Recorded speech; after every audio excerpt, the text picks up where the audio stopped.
સંસ્કૃતિના ગાન ભલે આપણે ગાઈએ, પણ વડીલોની સાચવણ અને માન સન્માનમાં આપણે બીજા દેશો કરતા ઘણા પાછળ છીએ. આજે તમે જાણતા જ હશો કે 80% બુઢા મા બાપને જમવા માટે અલગ બેસાડાય છે. 20% મા બાપને સગવડતા હોય તોય ઘરવાળીના ડરથી અલગ રખાય છે. 90% પુત્રો કામેથી આવીને સાંજે બાળકોને ચૂમી ઉઠે છે, તો અમુક તો ઘરવાળી વર્ષોથી વિખૂટી પડી ગઈ હોય તેમ લબાડ વેડા કરી ભેટી પડે છે, પણ ઘરમાં બા બાપુજીને કેમ છો બા કહેતા નથી.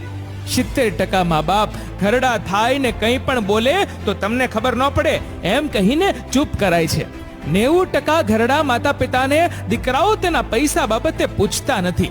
ભીખની જેમ એમણે રૂપિયા માંગવા પડે છે. જેવું કરશો એવું જ ભરશો, એ મુજબ મારા સર્વે પ્રમાણે જે લોકો મા બાપને એકલા છોડી મૂકે છે કે માન સન્માન આપતા નથી, તેમના પોતાના ઘડપણ વખતે તેનાથી પણ વધુ બુરા હાલ થાય છે. અમુક કુટુંબા તો આવું પેઢી દર પેઢી ચાલ્યું આવતું જ હોય છે. મા બાપો કૂતરાની જેમ બિચારા થઈ જીવતા હોય ને આવી સાયકલ પેઢી દર પેઢી ચાલુ જ હોય.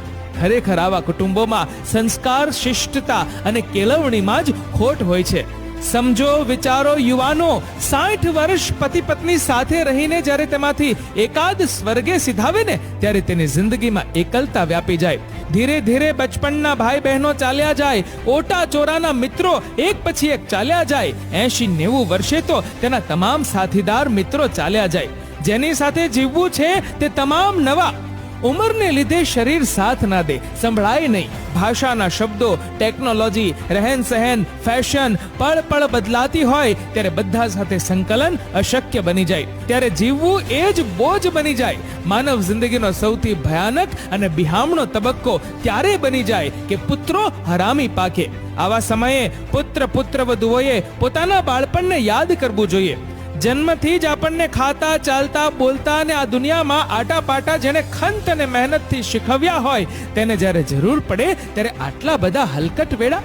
વિચારો, માતા પિતાને તરછોડીને આ દુનિયામાં કોઈ જ સુખી નથી થયું, થવાનું નથી અને થવા પણ ના જોઈએ. કૂતરાના મોતે ના મરવું હોય અને ઘડપણમાં સુખેથી જીવવું હોય તો મા બાપની પોતાના ભૂલકા જેટલી જ કાળજી લો. કેમ છો બા, કેમ છો બાપુજી, આટલા શબ્દો જ તેમને ઘડપણ ભૂલાવી પરમ સુખ આપે છે. જ્યાં લખવું હોય ત્યાં લખી લો. માતા પિતા એ સૌથી મોટા ઈશ્વર છે, તેને ભરપૂર પ્રેમ કરો. કચરા જેવા મેસેજ બધાને બહુ મોકલ્યા. આ સાચું લાગ્યું હોય ને, હિંમત હોય તો આ ફોરવર્ડ કરો. સાર્થક કરી બતાવો જેથી કુદરત પણ આપણા જન્મ પર ગર્વ અનુભવે. કડવું છે ને સત્ય પણ એટલું જ છે.